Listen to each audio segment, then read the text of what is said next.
It's another great day to be alive. Welcome back to the podcast. My name's Reagan, and I'll be your host. Hi, guys. Welcome back. It's yet another Monday. I saw something a couple of Instagram posts ago that said we only have 8 weekends until Christmas. Hey, hey. Where are all my Christmas girls at? I've said it before, I'll say it again. I'm not much of a Halloween fall gal, but put me in a little pair of earmuffs and a puffy coat, and I'm a happy clam. So I'm excited. We're getting close. Now, not much happening in the Taylorverse, so I feel like we won't be touching on much of that for the next couple of episodes, but every time I say that, something happens, so not to be alarmed. In terms of the Chiefs, it looks like the current record is 4-3. Don't really have much insight there since that's not my level of specialty. But I personally don't think we're going to be seeing much of Taylor until December 12th, so if that's what you came for, sorry. We're going to be talking about some other stuff, and if you're just tuning in, maybe haven't listened to the podcast since it was formerly Swifty School, welcome back, first of all. But I've kind of pivoted to include a little bit more, I don't want to call it girl chat in case there's any guys listening, but just more real life. Of course I love Taylor and all things pop culture, but I think there is room for a little bit more depth when it comes to the conversations that I want to be having on the podcast. In line with today's topic, hot take, I wanted to talk about kind of selfishness, especially leading into the holidays. It seemed like you guys really liked the bite-sized episode that I did last week, which was around 10 minutes. So I will definitely keep that in mind, especially because I have a little bit of a raspy voice right now. But I wanted to talk sort of about keeping, I don't know, it's hard because I feel like as much as I want to preach like boundaries and taking care of your mental health, I think that we've gotten a little too comfortable being a little too selfish. We'll touch on that in a little bit, but I am back from Florida. I had a really great time going to a wedding of a family friend this past weekend. It was a lot. I will tell you, it's a lot. Going across country is not for the weak. For literally anything under than like 3 or 4 days, it should be illegal, actually. The flight out from Los Angeles, if I'm doing direct Los Angeles to Florida, is about 6 hours. One way and like 4.5, 5 the other way. So it's brutal. It's absolutely brutal. I had about 4 delays yesterday for my flight home. And then we sat on the runway for about 2 hours. So that was my night last night. I didn't go to bed until 5 a.m. Go to bed. I said go to bed. I didn't go to bed until 5 a.m. So here I am, thriving and alive. I will say the concealer's working overtime, but that trip is kind of what inspired this sort of topic of being less selfish, because I was originally supposed to go, so I did a red-eye Wednesday night out to Florida. I was supposed to come home like midday Saturday. So basically just be there for like Thursday, Friday, turn around, come home Saturday. I was available Sunday. I had an event Sunday night I was supposed to go to, but I'm not going to be seeing my family for the holidays, and I'm going to be sticking around here in LA. So I decided to bite the bullet, spend a little extra money, and stay in Florida. I also had a friend who had messaged me that she didn't realize I was in town. She was having her baby shower. And, I was really going back and forth in my head fighting. Like, I would love to have time for myself. I would love to be home on Sunday, to go to the farmer's market, do my thing, rest, rejuvenate. But I also know that I can't get this time back. Like, my friend will never have her first baby ever again. I won't, I don't know how many more weekends I'll be able to spend with my parents. Like, yes, of course, they're only in their 50s, but I really have this in the back of my mind. I saw this Instagram video, I think it was, or blog post or something a couple of years ago that said, by the age of 18, you will have already spent 90% of the time that you're going to spend with your parents in this lifetime. 90% of it will have already be spent with them by the age of 18, meaning that you only have like a limited number of times that you'll see your parents. And obviously for me, not living, I say long distance, my parents are long distance, being long distance from my parents, that number is probably even less. So when I'm like thinking about weighing, do I want to be home for my Sunday routine, or do I want to spend a little extra money, have a higher credit card bill, and soak in that, extra 24, 36 hours that I can get with them, I decided to take that opportunity. And I say this and bring up like the topic of selfishness, because I know that with texting and screens and phones and not really having to like talk to people in our life face to face as much, it's so incredibly easy for people to cancel or not reply or whatever it might be, not acknowledge you because they think they know what's going on in your life. That's a big one for me. Like, I constantly feel that way with my life and my career because I chose to be very public online with a lot of what I do in my day-to-day. So people think they know me.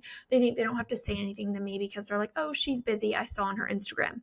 Meanwhile, they don't know that I pre-recorded that post a week ago. You know what I mean? And so I'm not saying like give up all of your boundaries and like, become a yes man. But at the same time, I feel like I'm sort of working on challenging my mindset a little bit. And Matt is really good about this, of like getting me out of my comfort zone, because I tend to like I could talk myself into anything. I could literally come up with any excuse, talk myself out of any situation or scenario, especially because I'm self-employed and that carries different weight, but I'm really good at that. And so I'm being better about making myself a little uncomfortable for the sake of making others happy. So there's a fine line, and I think this is for any of my people pleasers out there, my mirror balls, if you will. I know that you probably struggle with this as well, of like finding the fine line between yourself, your mental health, and then pleasing others. But I think there's a differentiation between like doing stuff to please others and doing stuff to simply be like a good person or a good friend or a good sister, mother, wife, whatever it might be. So that's just something that I figured I would share with you guys and kind of plant the seed as we head into the holiday season, because I feel like this is a time of year where we tend to get a lot of invites and want to back out and want to say yes to stuff and not to others. Let me know if you have any advice or anything you want to add to that conversation. It's something I would love to continue talking about with you guys. But let's go ahead and switch gears to our submissions for this week. I have two. The first one being from Zoe. And Zoe says, the clip from the recording studio in the documentary trailer is the same as the Spotify clip for High Infidelity. So is the Taylor documentary going to start at midnights? Love your content, love your energy. Can't remember if we touched on this yet, but I have a feeling that it's going to go farther back than we think. I don't know if it's necessarily going to cover like the entire writing and recording process of Midnights, but I think there's a lot of the life of a showgirl, a lot of backstory to the life of a showgirl. I think conceptually Taylor probably had this as an idea she wanted to do for a long time, but I think content-wise, it didn't necessarily, like the gaps didn't get filled in until much later on, closer to like midway through the Eras tour. So I do think Midnights might be relevant in the conversation, which is why we might have some of those clips that seem to have some crossover, but of course, curious to hear from you guys. So if you're listening on YouTube or Spotify, definitely drop me a comment and let me know what your thoughts are. Which, by the way, we're like 50 days out from that. Can you believe it? I'm also extra excited about the documentary because it's not just like a one night thing. We're going to get weeks, like a couple weeks of it in a row, which is going to be really great and fun, especially like that time of year is truly the best, where it's after Christmas, New Year's hasn't happened yet, the whole world is just kind of moving slower, and then we're going to be at home, cozying up, messaging with each other on the internet, talking all things Taylor, my favorite thing on planet Earth. Now, our second submission today is from Anonymous, and it says, hi, Reagan, I'm a junior in high school struggling to manage everything on my plate. Not sure if you know anything about what I'm talking about, but I'll give a brief summary. I'm in 3 AP classes, which you have to take a national exam at the end of the year to potentially receive college credit based on how well you do versus other students.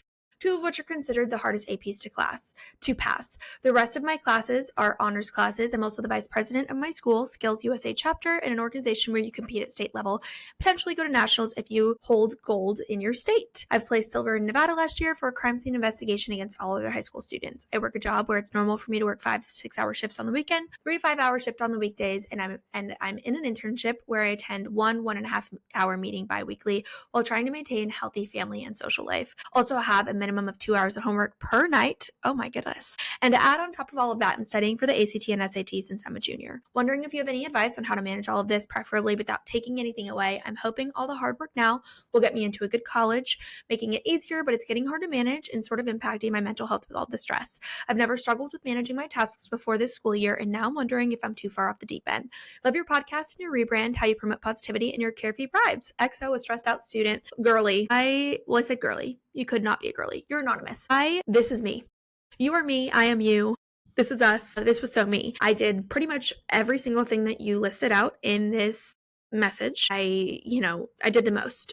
Doing the most is kind of my thing. And I tend to tell people who are similar to me, like, I thrive in chaos, and that might not be productive always, but I actually perform poorly and worse in school, in life, for tests, when I don't have a really rigid, packed schedule, because the second that I lose structure and don't have much going on, I tend to just fall out of routine. So I think what you're doing is really setting you up for success. And I know that it might seem overwhelming and crazy now, but you are going to absolutely skate by in college, university with a schedule like this, because for me personally, college ended up being a total breeze because I set myself up with the foundation.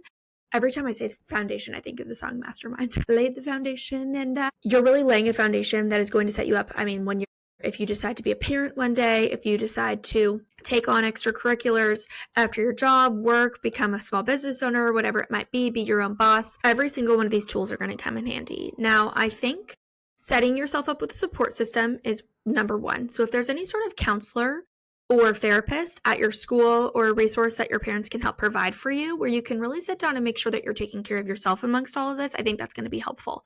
If that's not a resource that's available for you, I recommend diving into something like journaling, even if it's for 5 minutes every morning. I have a gratitude journal. I have it right here, actually. It's $10 on Amazon if that's something you want to add to a Christmas or Hanukkah list, whatever it might be, or use your money and purchase it yourself. It's something that you do every single day that is incorporated into your routine that is for you. I've talked about this as a tip of advice for also working people as well. Because I am so regimented and busy just like you, I actually use my calendar the same way I do for all my other tasks to block off time for myself. Whether that means putting 15 minutes at the end of my night or the beginning of my morning or in the middle of my day to do a face mask, make a fun beverage, have my Olipop, make a snack, and listen to 15 minutes of an audiobook, I do that. I literally pencil myself in as if it's all of these other things, like it's my job, like it's my schooling, whatever it is, because you are equally as important as the rest of this. And the second that you lose you in all of it, the rest of it doesn't matter anymore because you're going to become sick, your immune system's going to be worse, whatever it might be. So I understand you don't want to take any of this off your plate, and I'm going to be the first person to tell you not to, because I know if you're anything like me, you're not going to want to do any of that. You're going to want to add more, if anything, but you're not going to be able to add more if you are not a part of this plan, if that makes sense. So I would say surround yourself with people who can be a support system, find a way to incorporate you into your day-to-day routine. Make sure that you're getting dressed, you're getting yourself ready as often as you can on days where you are not working, you're not doing all of this stuff. Something that I'm trying to add in as well is incorporating movement, because I find when you're busy like this, you typically don't nourish yourself as well, and you don't get as much movement in. So if you can find a way to incorporate that, I think you're going to be golden. Also reminding yourself that this is a season. This is a season of your life, and there's things that come into our life and people that come into our life for a season, reason, or lifetime. And you're not going to always have your SAT and ACT. That's going to be during this season of your lifetime.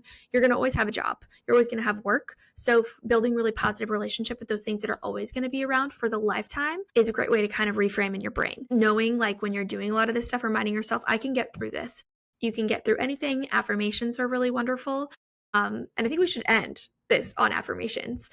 So whoever's listening out there, you are capable, you're able-bodied, you're healthy, you are alive. That is a big one. I say that to myself a lot. I am alive. There are people we are so lucky to be alive. There are people who are not alive right now that would do anything to be back on this earth. And there are people on this earth that would do anything to have someone in their life be back and be conscious and be present and alive in this lifetime. So we're alive, we're healthy, we are able-bodied. We have a wonderful brain that sets us up for success. We have a body that supports us and our brain and our bodies every single day. And we have goals and ambitions that we are working towards. And we are one step closer to those every single day that we wake up and take our feet on this ground and earth that we are living on. So I will leave you at that. My name is Reagan. It is another great day to be alive. I would absolutely love if you like this episode or the podcast in general to rate, review, share it with a friend, give me some feedback, fill out the submission form with a story time, a Taylor Swift Easter egg. Maybe you have tips or advice that you might need. I would love to hear from you,